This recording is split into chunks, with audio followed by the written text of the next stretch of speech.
लॻ फरीदाबाद पुलिस मुतासिर लाइ आयल राशन मथां हमिलो। बाहि मुतासिरनि लाइ आयल बहरिया टाउन जे तरफ़ां राशन मथां पुलिस कड़की पई। सहाफ़ियुनि जे पहुचण ते बहरिया in charge Shahbaz चाचड़, Faridabad police SHO Akhtar Hussain Lashari जूं सहाफ़ियुनि खे धमकियूं। SSP दादू जो नोटिस मुतासिरनि जे इमदादी सामान खणंदड़ स्पेशल टास्क फोर्स जे 7 पुलिस एहलकारनि खे मुअतल करे छॾियो। SHO खे शोकाज़ उन हवाले सां वधीक तफ़सील ॾेई रहियो आहे।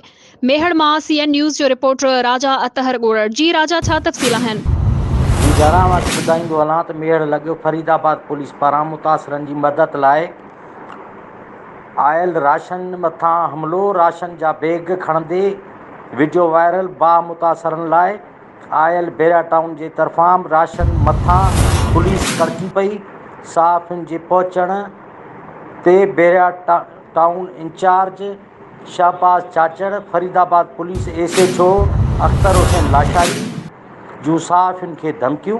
राशन बहरिया टाउन जे इंचार्ज शहबाज चाचड़, SHO अख्तर हुसैन लाशारी मुख़्तलिफ़ थाणनि जी पुलिस जी मिली भगत सां पुलिस एहलकारनि ऐं सियासी यारनि दोस्तनि खे ॾियण लॻी।